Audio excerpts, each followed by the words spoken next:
Hello बच्चों, कैसे हो आप सभी। उम्मीद है आप सभी अच्छे होंगे और अच्छे से पढ़ाई कर रहे होंगे। तो भाई ये जो वीडियो है, इस वीडियो में हम पढ़ेंगे 2025 में जो बोर्ड का बेसिक का पेपर आया हुआ था उसके सभी एमसीक्यूज को, जो कि आपके आने वाले जो एग्जाम्स है उसके लिए बहुत ही ज्यादा हेल्पफुल होंगे। तो आपको पता रहेगा कि भाई एग्जाम्स में सवाल कैसे पूछे जाते हैं। तो चलिए स्टार्ट करते हैं क्वेश्चन नंबर फर्स्ट से। इसमें सबसे पहले दिया गया है बच्चों हमारे पास यहाँ पर कि P आपको ये दिया है, Q आपको ये दिया है, तो आपको एलसीएम बताना है P और Q का। तो एलसीएम होता क्या है? एलसीएम होता है लीस्ट कॉमन मल्टीपल। क्या होता है एलसीएम? लीस्ट कॉमन मल्टीपल होता है। हम उसमें देखते क्या है, तो इसकी जो डेफिनेशन है बहुत इंपॉर्टेंट है। एलसीएम हम देखते हैं ग्रेटेस्ट पावर। क्या देखते हैं हम? ग्रेटेस्ट पावर देखते हैं। और ग्रेटेस्ट पावर देखते किसकी है भाई? हम देखते हैं प्राइम नंबर्स की। तो भाई प्राइम नंबर कौन कौन से? यहाँ पर 2 है, 3 है और 5 है। दोनों के देखते हैं। तो 2 की देखो, दोनों में ग्रेटेस्ट पावर क्या है? 3 है, तो भाई 3 लगा दिया। 3 की ग्रेटेस्ट पावर क्या है? दोनों में 3 है, तो यहाँ जैसे 3 है तो यहाँ 3 लगा दिया। 5 की दोनों में ग्रेटेस्ट पावर कितनी है? 1 है, तो हमने यहाँ पर 1 लगा दिया। तो बताइए कौन सा ऑप्शन करेक्ट होगा हमारे पास? ये होगा हमारे पास D option is the correct. ठीक है भाई। तो 2 की पावर 3 और ये वाला ऑप्शन आपका करेक्ट हो गया। बात समझ आई आपको? चलते हैं नेक्स्ट क्वेश्चन पर। तो नेक्स्ट क्वेश्चन में दिया है 3 raise to the power n where n is a natural number can not end with the digit. आपसे पूछा गया है यहाँ पर कि भाई 3 की पावर n किससे एंड नहीं होगा? n अगर हमारे पास क्या है यहाँ पर? एक नेचुरल नंबर। तो वैल्यू पुट करके देख लो। 3 की पावर 1 रखोगे 3 आएगा। 3 की पावर 2 रखोगे कितना आएगा? 9 आएगा। 3 की पावर 3 रखोगे 27 आएगा। फिर 3 की पावर 4 करोगे तो आपके पास 81 आएगा। तो कोई नंबर है ऐसा? 3 की पावर 5 भी रख करके देख लेना, आपको चीजें क्लियर हो जाएंगी। तो यहाँ पर देखो भाई, कोई ऐसा नंबर है जो लास्ट में एंड नहीं हो रहा है? भाई 3 भी आ रहा है, 9 भी आ रहा है, 7 भी आ रहा है, 1 भी आ रहा है। इस वाले में कौन सा ऑप्शन है? 5 नहीं आएगा। ठीक है जी। तो भाई आपके पास यहाँ पर B is the correct option. हम जो है व्हाइट की जगह येलो का ही यूज कर लेते हैं, मार्कर का। देखो भाई नेक्स्ट क्वेश्चन। अब नेक्स्ट क्वेश्चन में दिया है अ प्राइम नंबर हैज। आपको बताना है एक प्राइम नंबर के कितने फैक्टर होते हैं। तो भाई प्राइम नंबर क्या होते हैं? 2, 3, 5, जिनके सिर्फ 2 फैक्टर होते हैं, जैसे 1 2, 3 का 1 3, 5 का 1 और 5। तो बताओ एग्जैक्टली कितने प्राइम फैक्टर्स होते हैं? तो हमारे पास एग्जैक्टली एक ही प्राइम फैक्टर होता है। क्या होता है एग्जैक्टली? एक ही प्राइम फैक्टर होता है एक प्राइम नंबर का। क्यों भाई एक ही फैक्टर क्यों होता है? वो सिंपल इसलिए क्योंकि 1 तो ना ही हमारा एक प्राइम फैक्टर होता है, ना ही हमारे एक कंपोजिट नंबर होता है 1। ठीक है, नाइदर प्राइम नॉर कंपोजिट। तो हमारा B option is the correct. चलिए नेक्स्ट में देखते हैं। चलिए अब हम देखते हैं क्वेश्चन नंबर 4। तो क्वेश्चन नंबर 4 में दिया है for what values of k does the system of equations kx + 2y = 3 और 2x + y = 5 have a unique solution. तो भाई यूनिक सॉल्यूशन की कंडीशन होती है हमारे पास a1/a2 is not equal to b1/b2। तो वैल्यू पुट करोगे तो आपको चीजें क्लियर हो जाएंगी। तो देखो भाई a1 कितना है हमारे पास? a1 है k। a2 कितना है हमारे पास? 2 है। Is not equal to b1 हमारे पास कितना दिया है? 2 और b2 आपको दिया है यहाँ पर 1। अब ये पता कैसे चल रहा है भाई? स्टैंडर्ड फॉर्म से आप इन दोनों इक्वेशंस को क्या करोगे? कंपेयर करोगे, तब आपको पता चलेंगे कि a1 a2 b1 b2 क्या है। ठीक है, नहीं पता होगी तो कमेंट सेक्शन में कमेंट कर देना, मैं वहां पे आपको बता दूंगा। तो भाई क्रॉस मल्टीप्लाई करोगे तो k की वैल्यू किसके बराबर नहीं होनी चाहिए? 2 2 जा 4 के बराबर नहीं होनी चाहिए, यानी कि C option is the correct option. चलिए भाई नेक्स्ट पे चलते हैं। तो भाई नेक्स्ट वाले में दिया है x बराबर दिया है √x, और आपको क्या बताना है? आपको यहाँ पर बताना है बेटा then the value of a + b + c बताना है। तो भाई x बराबर ये दिया है x is equal to root में x। तो पहले इसको स्टैंडर्ड फॉर्म में लिख देते हैं ना, तो चीजें क्लियर हो जाएंगी आपको। एक सेकेंड।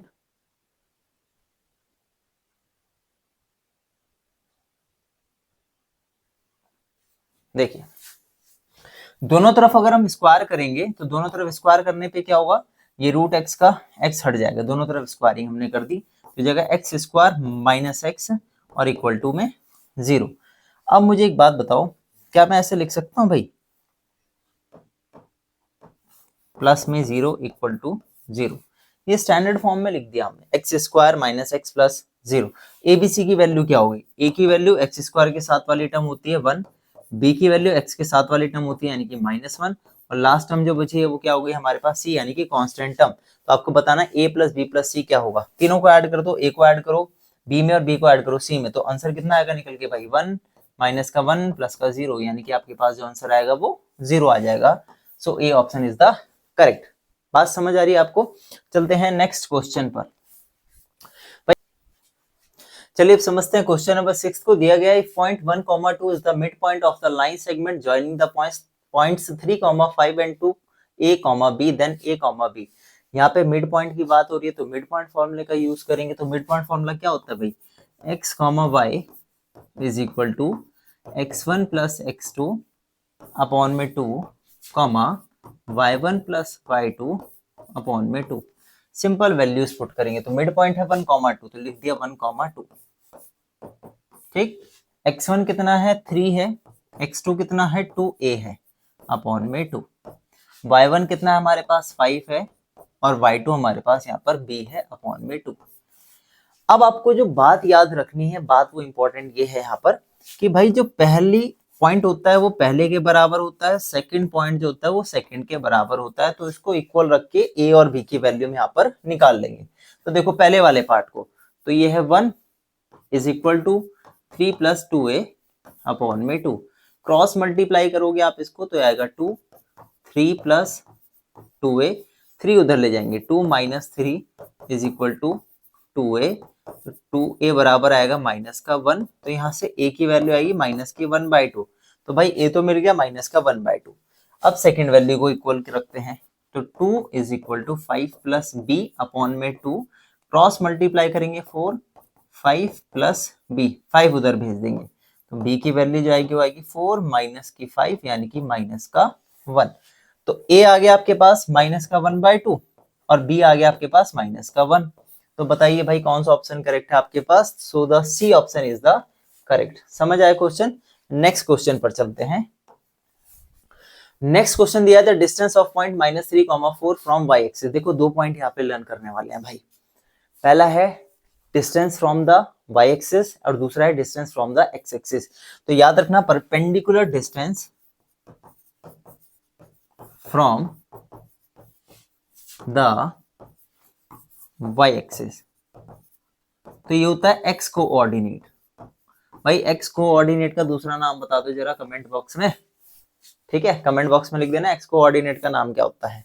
ठीक है भाई, दूसरी बात perpendicular distance from the x axis. तो भाई परपेंडिकुलर डिस्टेंस x एक्सिस का क्या होता है, इसको बोला जाता है ऑर्डिनेट।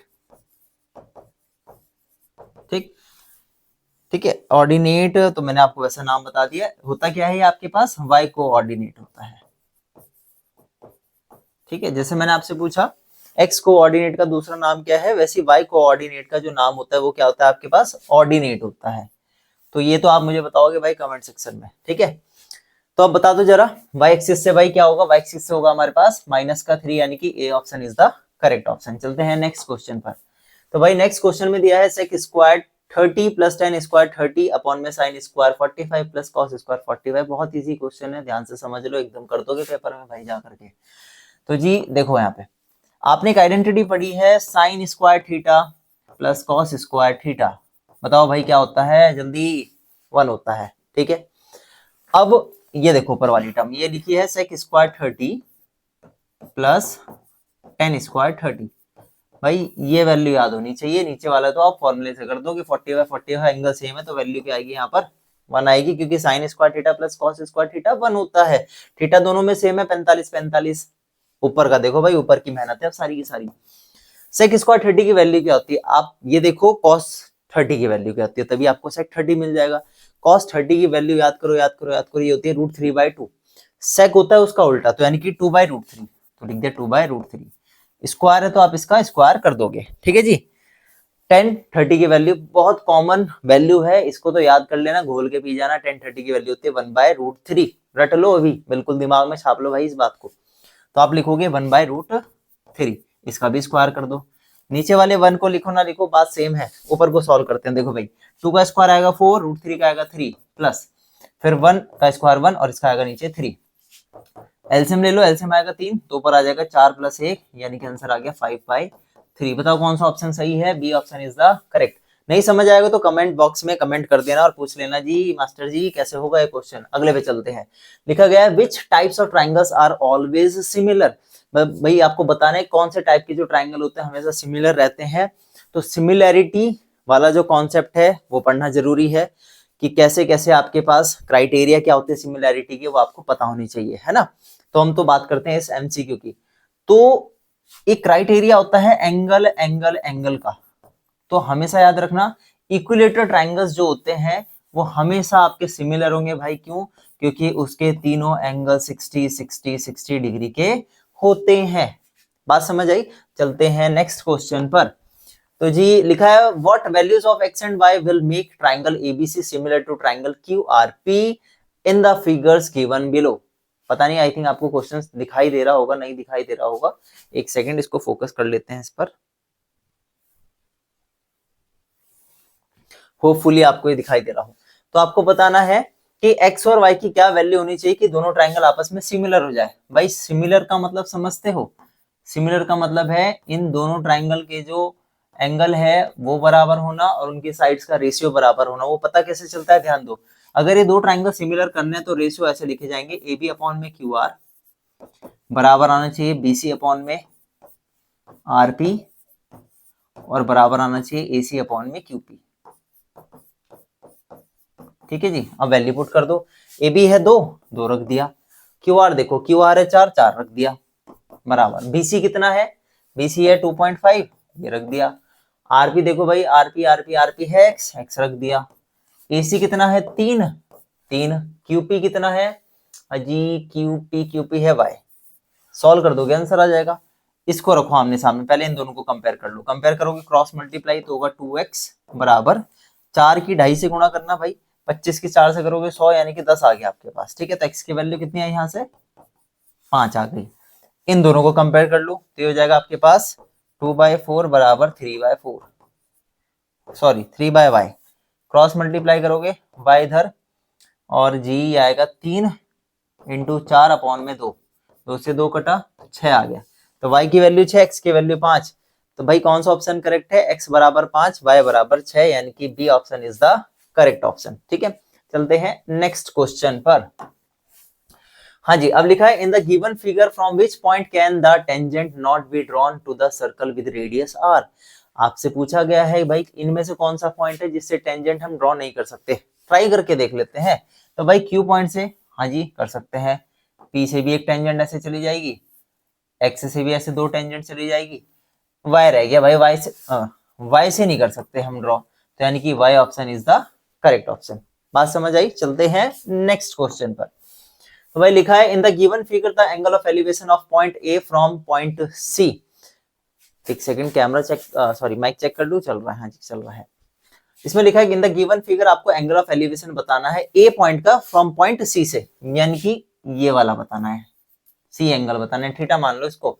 तो आप मुझे बताओ परपेंडिकुलर भी दिया है बेस भी दिया है, तो परपेंडिकुलर और बेस में हम क्या यूज करते हैं भाई? परपेंडिकुलर अपॉन बेस होता है हमारे पास tan theta, perpendicular upon base. ठीक है जी, हमको थीटा चाहिए, एंगल चाहिए। परपेंडिकुलर 2 है, बेस आपके पास 2√3 है, 2 से 2 कट गया 1/√3 आ गया। मुझे ये बता दो जी, अभी मैंने जस्ट इससे एक क्वेश्चन आया था पहले, 10 की वैल्यू बोला था रट लेना। 10 की किस एंगल की वैल्यू 1/√3 होती है? ये होती है tan 30 की वैल्यू। ठीक है, एक सेकेंड, तो ये हो गया tan थीटा बराबर tan 30। जब कंपेयर करोगे तो थीटा कितना आ गया? 30 डिग्री आ गया आपके पास। तो ए ऑप्शन इज द करेक्ट। बात समझ आई? स्क्रीनशॉट लेते रहना भाई, इनके एग्जाम टाइम में काम आएंगे आपके। चलते हैं 13 वाले क्वेश्चन पर। दिया गया the angle of the sector of a circle whose area is 1/8 of the area of the circle. इन्होंने बात ही बोली है कि एरिया ऑफ सेक्टर जो है ना वो बराबर दे दिया भाई 1/8 ऑफ एरिया ऑफ सर्कल की। तो जी एरिया ऑफ सेक्टर होता है आपके पास थीटा अपॉन में 360 इंटू में पाई आर स्क्वायर 1/8। और जी एरिया ऑफ सर्कल आप सभी को पता है पाई आर स्क्वायर होता है। तो पाई आर स्क्वायर से पाई आर स्क्वायर साफ हो गया, तो थीटा अपॉन 360 1/8 आ गया इक्वल में, क्रॉस मल्टीप्लाई करो थीटा आ जाएगा। तो 360 अपॉन में 8, भाई काट के देख लो कितना कट रहा है। तो भाई ये 4 और ये 180, फिर ये 2, ये 90, तो भाई जी कितना आ गया 45 डिग्री आ गया आंसर। तो आपके पास B option is the correct. बात समझ आई? अगले क्वेश्चन पे चलते हैं भाई बाल को। तो भाई अगला क्वेश्चन दिया है the perimeter of A quadrant of a circle of circumference 22 centimetre. इसमें बोला है आपको पेरीमीटर बताना है क्वाड्रेंट का। क्वाड्रेंट क्या होता है? 1/4 पार्ट होता है भाई हमारे सर्कल का, कुछ इस तरीके से फिगर बनता है क्वाड्रेंट का। तो इसका पेरीमीटर बताना है आपको। सर्कमफेरेंस दे दी, सर्कमफेरेंस दे दी है 22 सेंटीमीटर, पूरी बाउंड्री की दे दी। सर्कमफेरेंस होता है 2 पाई आर, तो यहाँ से आर निकाल लोगे आप। पाई की वैल्यू क्या होती है? 22/7 रखोगे, यहाँ से रेडियस की वैल्यू आ जाएगी। तो जरा रेडियस बताओ भाई कितनी आ रही है? 22/22 इंटू 2 ऊपर 7, 22 से 22 साफ, तो ये आ गया आपके पास 7/2। 7/2 को आप 3.5 भी तो लिख सकते हो कि नहीं? ठीक है जी, सेंटीमीटर, तो 3.5 सेंटीमीटर। अच्छा जी, रेडियस निकल गई, तो ये होगी 3.5 यहाँ पे, ये होगी 3.5 यहाँ पर, तो ये दोनों मिला करके तो भाई रेडियस आपकी 7 हो गई। आपको ये वाला पार्ट बताना, ये होता है 1/4, यानी कि सर्कमफेरेंस का चौथा हिस्सा, और 2r वैल्यू पुट कर दोगे तो पेरीमीटर निकल के आ जाएगा। सर्कमफेरेंस 22/4, रेडियस आपके पास 3.5। इसको कैलकुलेट कर लो भाई, इसको इससे काटेंगे तो आएगा 5.5, प्लस इसको गुणा करोगे, मल्टीप्लाई करोगे 3.5 से तो कितना आएगा? 7 आ जाएगा। दोनों को जोड़ दो, 7 और 5 कितना होता है भाई? 12, तो 12.5 आपके पास आ गया क्या? पेरीमीटर। तो पेरीमीटर का आंसर हो गया आपका C option is the correct. भाई चीजें समझ आ रही है तो वीडियो को जरा लाइक भी कर देना, कंजूसी मत करना। आगे बढ़ते हैं सवाल पे। दिया गया है a cone and cylinder have the same height and the same radius. भाई ये कौन है कुछ इस प्रकार, और एक सिलेंडर है प्यारा सा गोल मटोल इस टाइप से, दोनों की हाइट सेम है। ठीक है जी, मान गए बात। दोनों की रेडियस भी सेम है, इसकी भी रेडियस आर, इसकी भी रेडियस आर, और हाइट इसकी h है। तो आपको बताना है volume of the cone, volume of the cone बताना है, और आपको बताना है वॉल्यूम ऑफ द सिलेंडर। ओहो, सिलेंडर को इससे डिनोट कर देते हैं। तो वॉल्यूम ऑफ कोन बताओ भाई, कमेंट सेक्शन में वीडियो को रोक करके जरा फटाफट बता दो वॉल्यूम ऑफ कोन क्या होता है। तो भाई वॉल्यूम ऑफ कोन होता है आपके पास 1/3 पाई आर स्क्वायर एच। ठीक है जी, और वॉल्यूम ऑफ सिलेंडर होता है पाई आर स्क्वायर एच। तो भाई पाई आर स्क्वायर से पाई आर स्क्वायर एच साफ, तो भाई आ गया 1/3, यानी कि 1:3। तो भाई कौन सा ऑप्शन करेक्ट है? B option is the correct option. तालियां बजाइए। अगले क्वेश्चन पे चलते हैं बाल को। अच्छा जी, अब दिया गया है the following table shows the marks scored by 23 students of A class. तो इसमें क्या बताना है आपको? लोअर लिमिट बतानी है मॉडल क्लास की। मॉडल क्लास क्या होती है गुरुजी बता दो पहले। मॉडल क्लास होती है जिसकी सबसे ज्यादा फ्रीक्वेंसी होती है। तो आप मुझे बताओ सबसे ज्यादा फ्रीक्वेंसी किसकी है भाई? 8 है, 30 से 40 है, तो आपको बतानी है लोअर लिमिट। क्या है लोअर लिमिट? 30 है। कितना आसान सवाल, C option is the correct. अगले सवाल पे चलते हैं बाल को। अच्छा जी, अगला सवाल दिया है for a distribution if mean बराबर 15 मोड बराबर 12, तो मीडियन निकालना है। एम्पेरिकल फॉर्मूला इंपॉर्टेंट है, लर्न कर लेना। महान बच्चे भी होते हैं भाई क्लास में जो नहीं पढ़ते हैं। तो 3 मीडियन बराबर होता है 2 मीन प्लस में मॉड। भाई इतना इंपॉर्टेंट फॉर्मूला है ये, बेसिक में तो डायरेक्ट सवाल पूछते हैं, ऐसी 2025 के ही हैं ये सवाल, अच्छे से पढ़ लेना। ठीक है, तो भाई निकालना क्या है? मीडियन निकालना है। फटाफट वैल्यू डालो, निकाल के बताओ।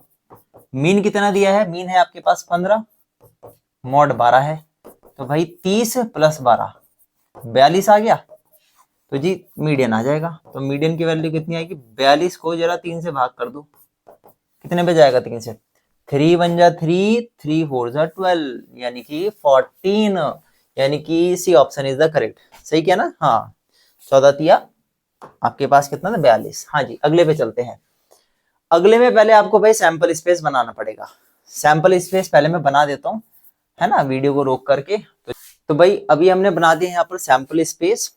अब ये जो सैंपल स्पेस बना है इसमें पूछा गया था भाई दोनों डाइस में एटलीस्ट 9 नंबर कितनी डाइस पे आएगा? एटलीस्ट का मतलब यहाँ पर होता है कम से कम। बात समझ आई? एटलीस्ट का मतलब क्या होता है? कम से कम। तो भाई कम से कम वाला तो देखोगे देखोगे, उससे बड़ा भी देखोगे आप। तो देख लो जरा यहाँ पर। भाई देखो, एक सेकंड पेन चेंज कर लेते हैं जो आपको दिखाई भी दे जाए। देखो यहाँ पर, तो भाई एक तो 3 6, ठीक है, रेड लेते हैं, 3 6 9, ये भी 9, ये भी 9, ठीक है जी, ये भी 9। इससे ऊपर वाले भी देखना है, 1 2 3 4 5। तो गिनना जरा कितने हो गए भाई?